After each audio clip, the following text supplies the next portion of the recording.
for Yep. on this show. We Coach, want to get in the weeds. Yeah. I'm a huge Yeah. Steelers fan, so I am juiced up about Eli coming to town. I know he's gonna fly around, and I'm Was that I'm not the juiced up. coolest thing? Oh in my this gosh, draft? that was gonna be my next question. Yeah. Do you like? Is that one of those moments that like you remember where you were when that was going on?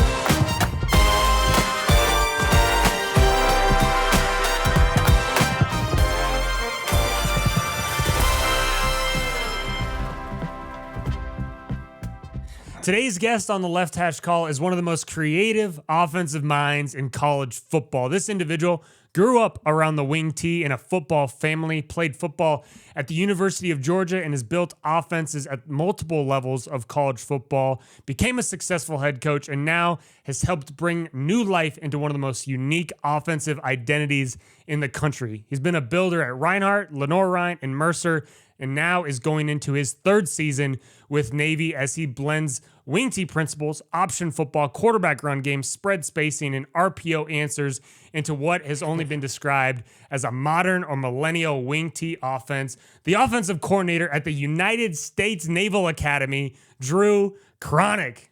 What is going on today, man? There it is. Welcome. Yeah. Wow. I didn't know it was going to be.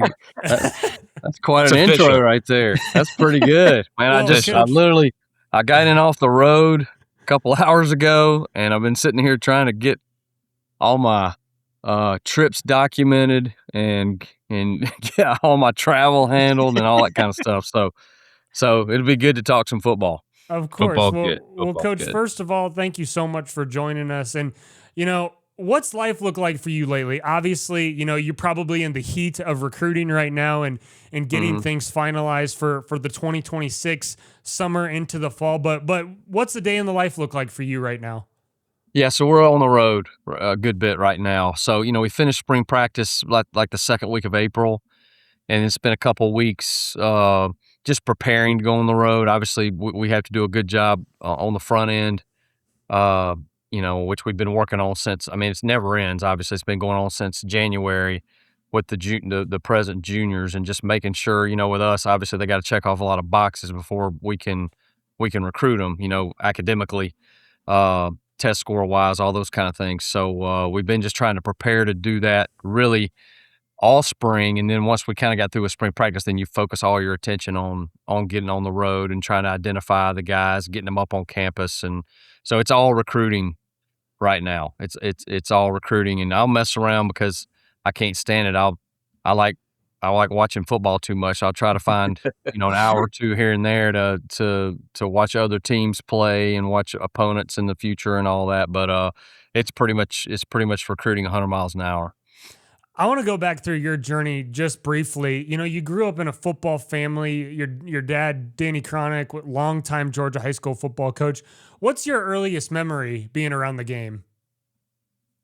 Oh, wow. Really for me, it was when he was at LaGrange, Georgia. I was born in Canton when he was the head coach at Cherokee. I don't have a lot of memories of, that. I was really little there. But around kindergarten, I think we went to LaGrange. He'd been at Middle Tennessee as well, and then LaGrange, Georgia, which was a football town, little town there in West Georgia, there, West Central Georgia. And I can remember watching film, just sitting there on the floor next to him with his, reel to reel, right? I love it. And I love it. Yeah. he would, Love if it broke, he would put tape on it and splice it back together and keep on looking. I can still hear the click, click, click, click, click of the projector. And just watching, and being, even at that age, just kind of being eat up with it, So that's how I grew up, was as a gym rat, sitting in the coaching offices and running and shagging balls at practice when I was little. That's my earliest memories. Dan, what you I got? love it. Well, I've been looking forward to this conversation for a long time, Coach, because I've been tracking with you for a while now. Got to know Matthew Schmidt, who played for you at Furman, who was a center. And he was just like, you got to keep an eye on this guy. We did some really cool stuff at Furman. He's gonna do some cool things. So I just remember Schmitty, yes. Schmitty was Schmitty. a good player. He was a He was a Jacobs good Blocking player for Award you winner. guys. Yeah, he was a Yeah. great Was he an center for us. All-American? He was, Or like did all he? conference I at can't least. remember. He may have been. I know he was Yeah. Jacobs Blocking Award winner in the SoCon. Totally. Really Yeah. good football player and even better young man. Great dude. So, Great yeah. dude. Big fan of his. But he was like, you got to keep an eye on Coach Cronic, man. He's elite offensively. And so I got to watch. I played at Davidson College, so I know Lenoir-Rhyne pretty well and know the area. And so I kept an eye on you guys when you were at Lenoir-Rhyne, and then obviously you went to Mercer in the SoCon, and it's been so cool to watch the evolution of your offense over the years. Can you talk us through like where it originated and how you've kind of put your spin on it at a couple of these different stops? Well, first of all, Dan, I didn't realize you went to Davidson. So, Davidson yeah. Wildcat. What year did you graduate there? I graduated in 14. So we lost a couple times to Lenoir-Rhyne, unfortunately. Well, that's before I got there. But so this offense really is my dad. I mean, the most basic, parts of it. I say basic because a lot of it's his stuff. It was just what he was a wing T guy. He was kind of a lot of people would say he was the wing T guy in Georgia, because high school football in Georgia was the wing T back in the 90s, late 80s, 90s was a lot of people were doing it, but he was the guy who was getting in the gun, throwing the football. He had the leading passer in the state one year at LaGrange in 1983 named Vince Sutton, who played at Alabama. I mean, so over the years, he was the guy who wanted to, to be wide open with it, to be creative with it, to be able to throw the football. He's the one that started all the shifting stuff. I mean, all the stuff where the linemen shift. Oh, yeah. But that was who we still call some of our things what he called it originally. Some of the formations and some of the plays, and then some of it's been adjusted just to make it sometimes easier to get in because we went no huddle, and we've gone a lot of places with it. So, but a lot of it is his. I mean, he was the wing T. The belly play was kind of where it started off, and he was a buck sweep guy and waggles but he got he got into the screen game. He got into a lot of different things to attack the whole field, and so. We would always lead the league in throwing. When I played for him, I played for him for 3 years, and from 90 to 92, and then my brother followed me right after that. So there was 6 straight years of us of him having a son playing Q there and throwing it around a little bit. I love it. and doing a little bit of throwing. It's nothing like the air raid of today, but we did throw for sure, throw it a little bit, and so. He continued to evolve. Obviously, I graduated and went on to go to Georgia and then started my career. But he continued to coach at East Coweta, and I think finished in 2008. I believe was his last year. And so, as I was going up through the my young years in this business, coaching Najee at West Georgia. Well, it was an I kind of West Coast type offense there, and then as we went to James Madison. I was there 3 years with Coach Matthews, and so I was learning a little bit at each stop. Got to Furman the first time. I was there from 2002 to 2010 on Coach Lamb's staff, which was an eye, but did a little bit of option game there too. But it was a lot of power, a lot of lead draw, and then play action passes and those kind of things. So everywhere you go, you pick up on some things, and so the best blessing I've ever had was we got to start the program at Reinhardt together. So my dad and I did. So he was in the Hall of Fame in Cherokee County, and he had some connections there. And they said, "Look, we're going to start football program here. We'd like for you to come be the first head coach." And wow. And he said, "Hey, let's go do this together." And that was a tremendous blessing to go work with my best buddy, starting a program from scratch. I got to learn from the ground up. I mean, really, we had nothing. We had 2 telephones, and that was it. And to build something from scratch. And I knew I enjoyed playing for my dad so much, but I was, 15, 16, 17 years old, so I couldn't appreciate being with him and coaching with him like I could as an adult. Okay. Just because then I could really appreciate who he was and how he did things. I could really learn, why he had been so successful. And just his was, it was Christian values, love the players, but be hard on them. But if they know you love them, if you take care of them, you can coach them hard, and they'll love you back, and they'll be there when you need them. It was that kind of a thing. And we got to start that from scratch at a little school where we got to see a lot of young men who maybe wouldn't have got opportunities, to play college football, got an opportunity there. And so we took his offense that he'd been doing all those years and continued to move forward with it. And I was kind of surprised. He when we first started, he's like, "You're calling the plays." I was like, "Okay, here we go." Because he'd been calling plays since he was probably 16 years old. Because back then, in high school, he called his own plays. Oh yeah, and that is awesome. So he said, "I'm gonna let you have it." So it's kind of funny. The first spring, we had a practice year, so we probably had about 5 weeks of practice that first fall. And I asked him about going no huddle and doing some tempo with it. That's something he had never done. He'd always substituted guys. He wanted to get the right matchups. Sometimes he put these 270-pound snipes, A-back, the A-back position, right, and motion them and let them kick out people. Like he would do stuff to try to get personnel in different weird ways. And he was more comfortable with that. And I was like, well, let's go no huddle and do some of the things from the one personnel group. So he's like, nah, we're not doing that. In the fall, he never let me do it. And in the spring, I said, Dad, give me 2 days with this. He's like, all right. So we make up a bunch of code words and we go out there to practice, and we didn't make any more mental errors than we did in the huddle. So the next day we did it, we're having a scrimmage, and we're gonna have a lot of parents there and all kinds of stuff. And I'm like, man, this is gonna look like garbage, today. And we went out there and did it, and the defense had it was the wing tee with its hair on fire. Holy cow! Jet That is sweeps, and incredible. buck sweeps, and bellies, and then the play actions as fast as we could go. And we came back in the office. He goes, my dad, you have to know him, but he's like, he goes, hey, big guy, I'm kind of liking this no huddle thing. Like he was on board the whole time, That is great. So that's kind of, from that point, we just kept, he retired after 2 years, but we kept trying to push the envelope with creativity on some of the things. And then when he retired, we continued forward there at Reinhardt, and we had, by year 4, we were 13-1. So we'd built a national contender in NAI football pretty quickly. I got to go back to Furman, which is another great learning experience. I was the OC at Furman in 2017. Well, Coach Hendricks that was at Air Force, had coached with me at Furman before, and he'd been at Air Force for about 10 years.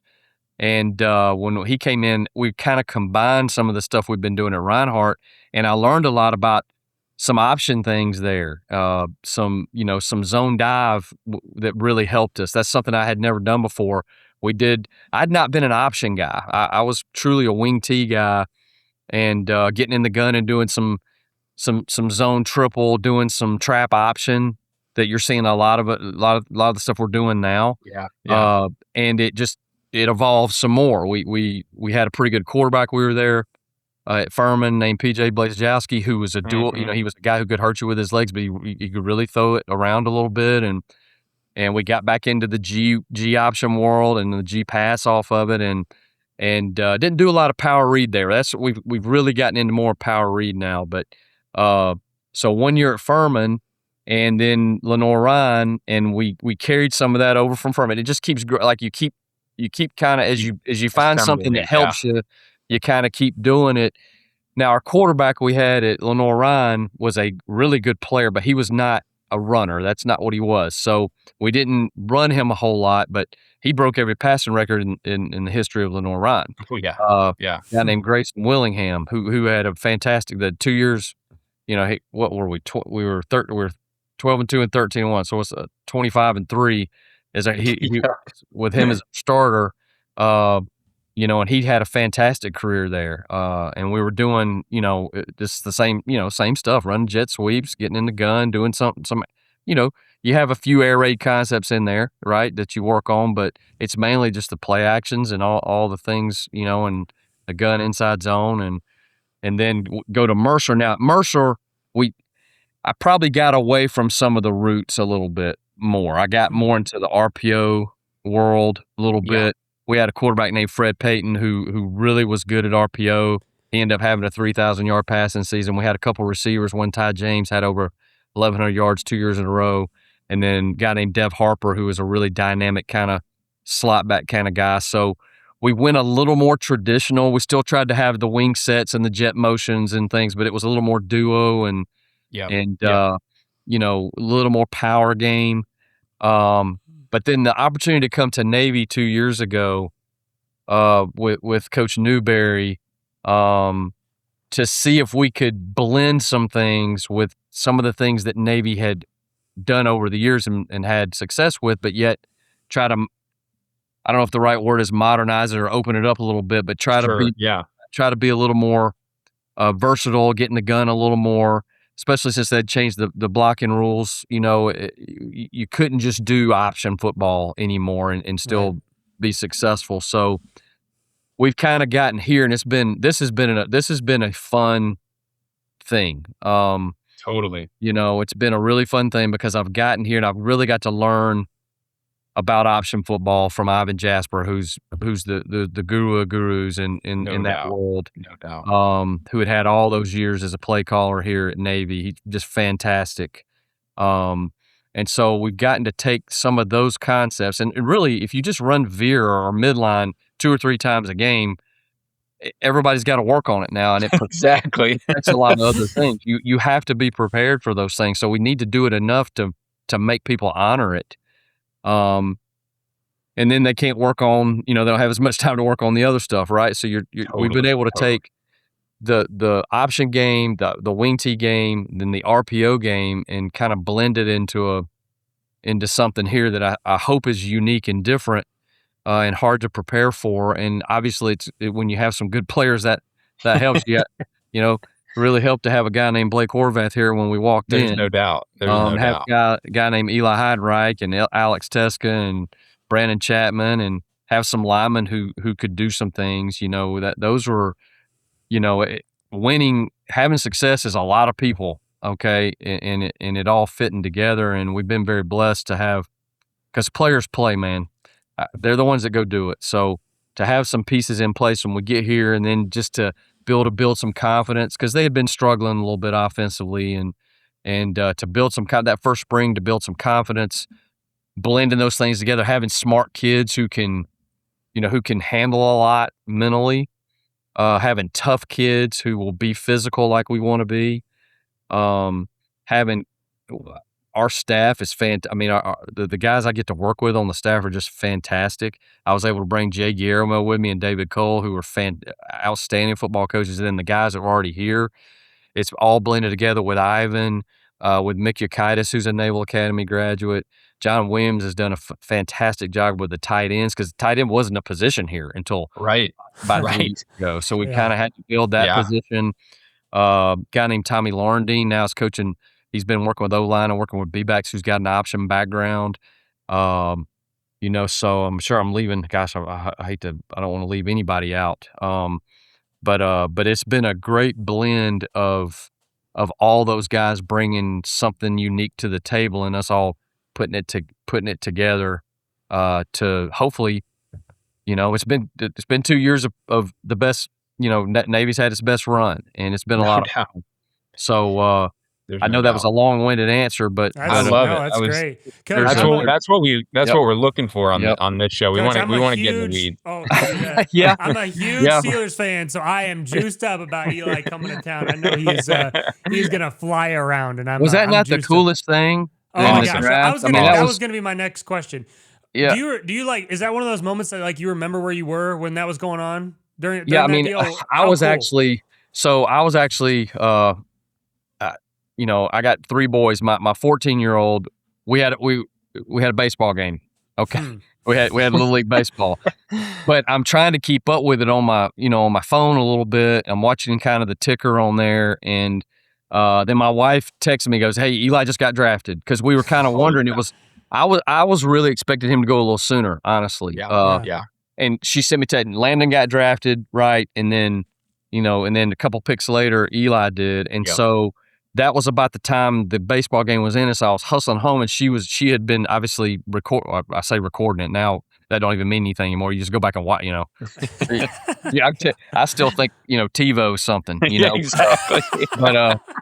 but so I get home and I rewind the draft so I can watch it, and to watch first of all, Landon get drafted by his hometown as well. So cool. You talking about a fantastic young man, and a guy who is a dude. Okay, he's a really good football player, and then watch the way it went down with Eli. My understanding is he'd kind of already come to an agreement with a team. I'm not sure who, but then he got the call, and to be drafted by your hometown while sitting in your hometown in front of all the hometown fans, and walk down that tunnel and put that hat on and salute that mirror, and then walk out there, and those people really appreciate. I think those people were excited to have Eli Heidenreich get drafted. And to see his emotion, I'm getting emotional thinking about it. I was sitting there on my couch, just had tears rolling down my face, because that's such a special deal. And Eli Heidenreich is a special guy, and he deserves that. And then 2 days later to watch Alex Teska pick up a rookie mini camp situation with the Steelers. They played high school they played Little League football together. Unbelievable. They won a state championship together in high school, and then came to the Naval Academy together. So that's kind of, if those guys can do well and make that team and have success, that's a storybook kind of deal. That's very unusual. But that was a really cool situation. Well, when you combine what you guys do on offense at the Naval Academy, and then they're drafting a bunch of Iowa players, like living in the state of Iowa, man, I know what Coach McCarthy's trying to do down there. Like, there feels like there's a certain brand of football they're trying to play. I'm a Steelers fan now. I'm a Steelers fan now. I love to hear that. I love to hear that. We'll have to get you one of these terrible towels. But there we go. Well, I mean, Eli, like you said, special player. I think sometimes there's a stigma, unfortunately, in the football world that says, hey, he played in the option. He was a slot back in the option. Maybe he doesn't belong at the next level. But what's interesting is you gave him an opportunity to showcase his skills in so many different ways. I mean, in the run game, in the pass game, screen game. I mean, you guys did so many unique things to get him the rock. And I mean, watching even the pass game, it wasn't just, your traditional flex bone pass game. I mean, you guys had him running some real life routes. Do you think, is there a part of you that's like, hey, this offense we've built can showcase just about any skill set, and we can put it to good use out there on Saturdays? 100%. I mean, I think just in the recruiting world right now, the young people we're recruiting see what we're doing. And they see that they can fit in there, that it's more explosive. I mean, when you look at, it's really amazing what these young men have done. Over the last 3 years, how much?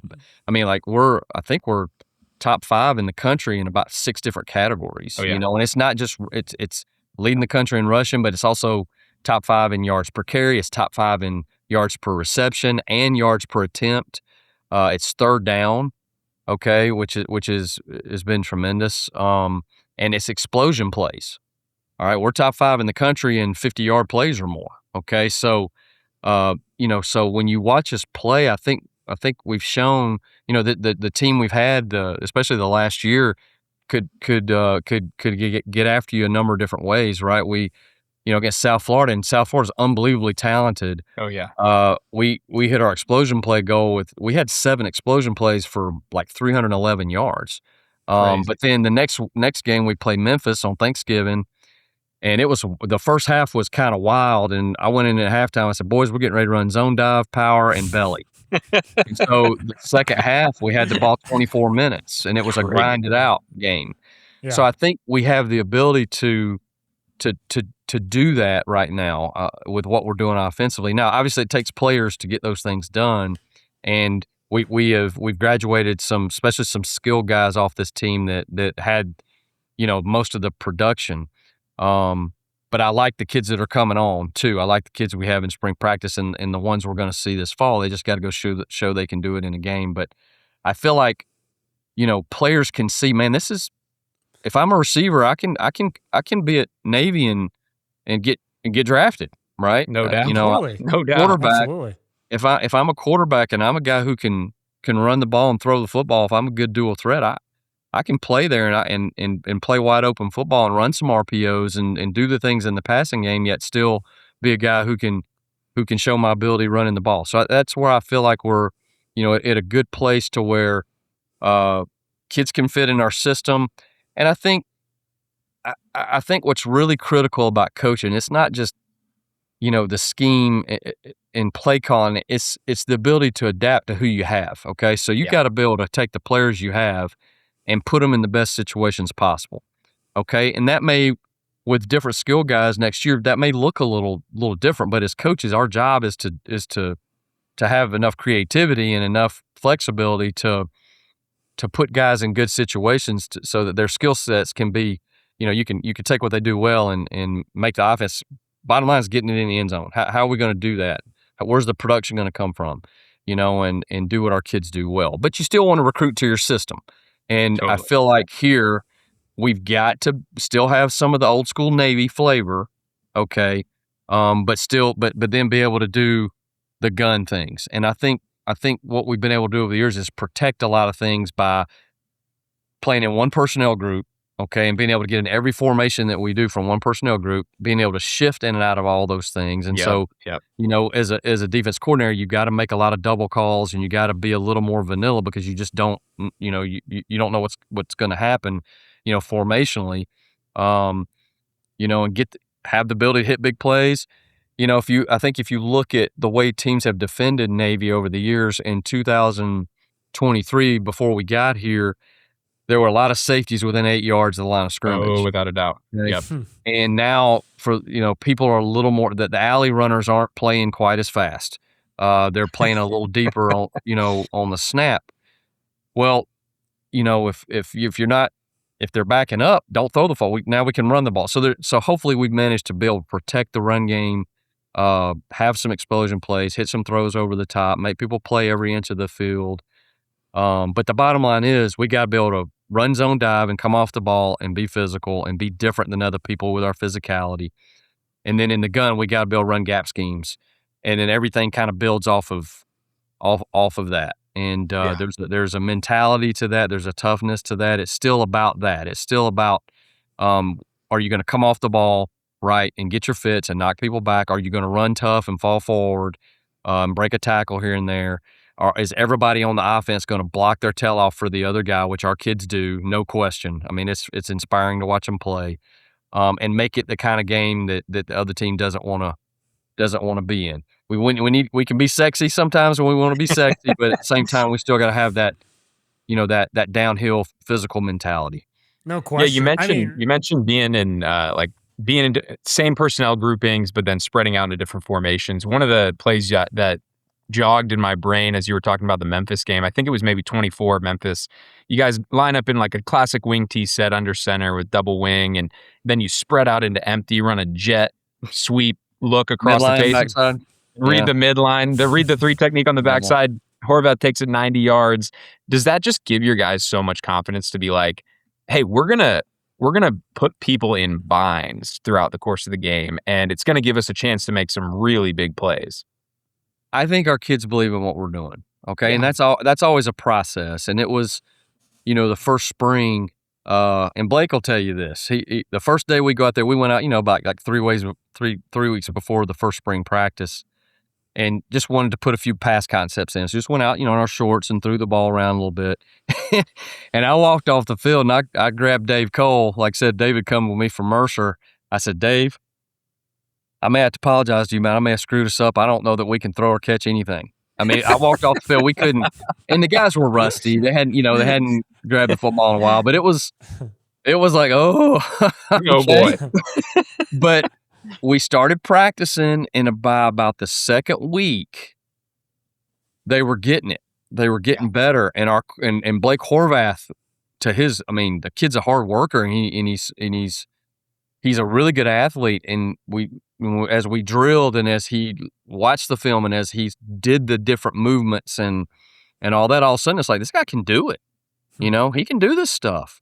Because Blake had been an under center triple option guy since he was in 7th grade. His high school program literally ran the Paul Johnson offense, right? So he knew those things, and he could deal the football and do all the footwork and all that. But going into the gun and doing some of the things we were asking him to do now was just new to him. But it didn't take him long. And then you could see it about the 2nd week, 3rd week. And over the years, from everything I'd heard from other coaches in the program, was that the defense had always dominated the spring practice and the August camp. Over the years, it just always dominated. And our kids were getting after and our defense was, we had a good defense, and we were making plays and having big plays and moving the ball and to the point where the defensive players were even, saying, "Hey, man, we're going." They were kind of excited, right? And totally. it was a good back and forth competitively in those scrimmages, and you could see the confidence of our guys on offense picking up and really having fun. That was these guys deserve to have fun playing football. There's no okay doubt. They got a lot on their plate. You want it to be fun when they come over here, because they will give you everything that they have. Okay, the first day we put on pads, my first spring here, I walked off the field going, they are knocking the stew out of each other. This is awesome. Like, it was just, it was old school Reinhardt. It felt like to me. Love it. And so to watch our guys celebrate in the locker room after a win, because these are the young men that deserve to win, it is a great feeling to be in that locker room and watch them enjoy having some success. Okay. And so to see that confidence grow, and you don't ever know till you get in a game. We open up with Bucknell, and we score some points, and but really that game versus Memphis in 24 was kind of the here we go kind of thing. Okay, we got a chance to be pretty good, and with Blake, I didn't know how. We don't tackle our quarterbacks live in practice, so I didn't realize how special of a runner he would be. Yeah. I saw his improvement in the throwing game, and I knew he had good speed and was a good athlete, but until you try to tackle him live, I didn't realize how slippery of a runner he would be. He was really special, with the ball in his hands. And, so it's just been a blessing. It's been a lot of things. Guys had his hand on this, because there's been the right people here, the right time, to come in and do this and build this kind of offense with the right coaches and the right players and at the right time. I just think that's just been a really positive experience for me. I've grown a lot. I've learned a lot. And it's been a blast. I love it.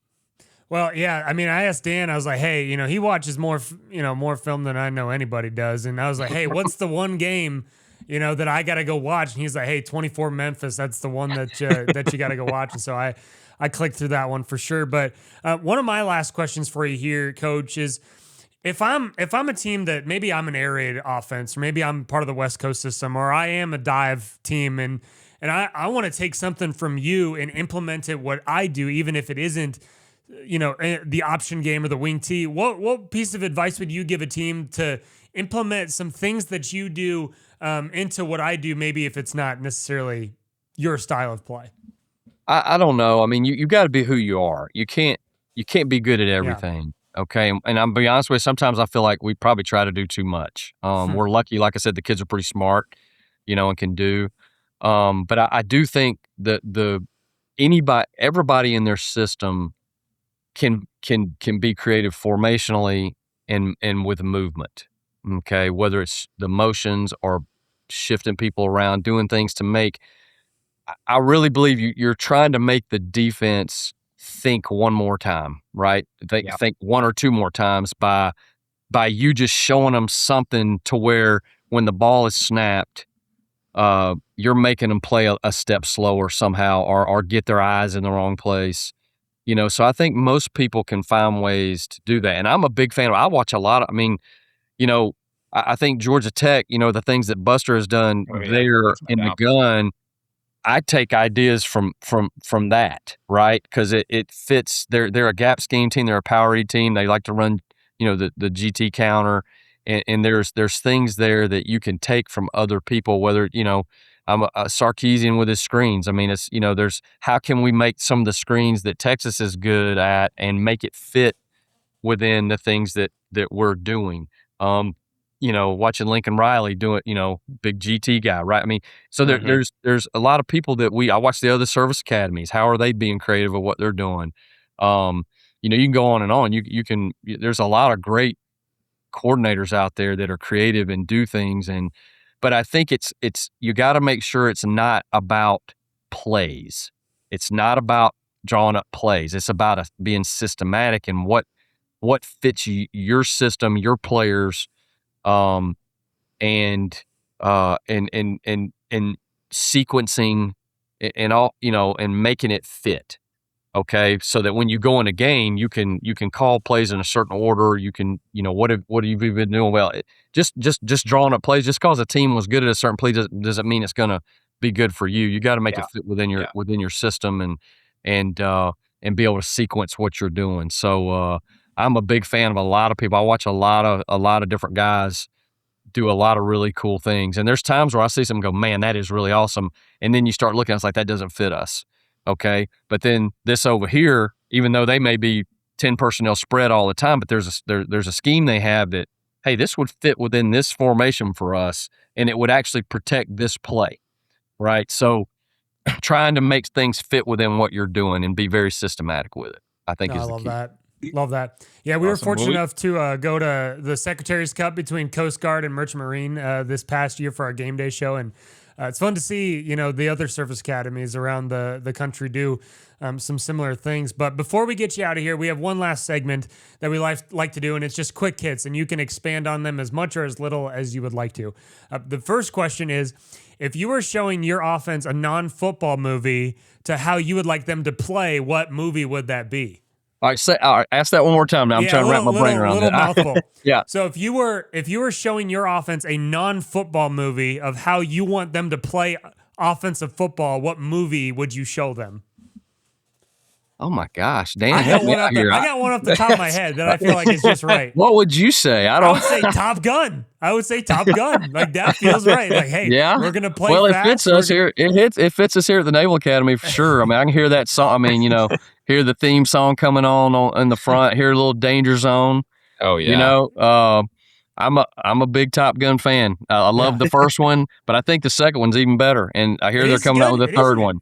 Yeah, I love that. I hear they're doing a third one. That works for me. Yeah. Okay. That sounds good. I'm glad it does. Well, Coach, here at Drake University, we call ourselves the Top Gun offense. That's what we branded ourselves. But that feels like stolen valor at times. If I'm talking to you, man, like that, that doesn't feel right. Next question is, who's one coach, past or present, that you'd love to talk ball with for an hour? Oh man, one coach. They're so. I don't know. Bill Walsh. Hard to pick one. Ooh, yes. That's a good one. Man right there. I grew up being a huge Joe Montana fan and watching they were the cutting edge in the 80s. They really were. He was the cutting edge. That would be just because when I was growing up, that would be, I'd love to sit down with him. Yeah. If your offense was a band or an artist, who would it be? I know. These I don't listen to a ton of music. Coach. I appreciate you being a good sport. A band or an artist? Oh, I'm trying to think of some of my favorite songs, but then make sure it makes sense to. That's always the hard. That's always the hard part. Yeah, because this becomes the promo when we're showing the Navy film. You guys shifting the line, running jet sweep. Yeah, I don't. Gosh, I don't. I'm gonna need some help. I mean, give me some ideas. Right, this is probably in a similar vein to Top Gun. I feel like when I'm watching Navy football, sometimes I got some like Dire Straits, Money for Nothing going on in the background. I like that. Yeah, I mean, listen, guys. I listen. I'm sorry. I'm a kind of nerdy kind of. I don't know, a church guy. I listen to a bunch of contemporary Christian music. There you go. So I don't. I'm trying to think of what would be something there. And I listen to a little bit, I'm an 80s music guy too. There you go.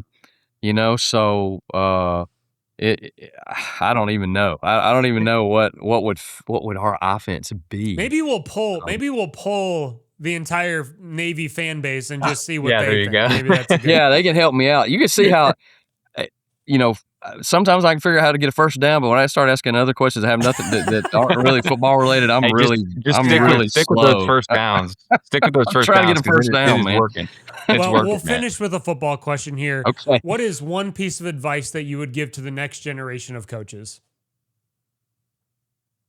Still remember this is about young people and pouring into them, and I just think we're in a crazy world right now. One of the great things about being at Navy is we sign high school players and we develop, and our guys are with us for 4 to 5 years, and when the world of the transfer portal it's different, and so that doesn't make anybody a bad person if they transfer. I'm not saying anything like that. It doesn't make coach it. You know, it's just the world that we're in right now. It's very transient, and you know it's harder to build culture now probably than it's ever been, and it's harder to truly develop young men, you know, because a lot of them you're not having more than 2 years, at the most now because of all the things going on. So I still think though it's about pouring into young people. You know, our job as coaches is to help them be better and help them be better as men, help them be better, as students, help them be better, obviously, as football players.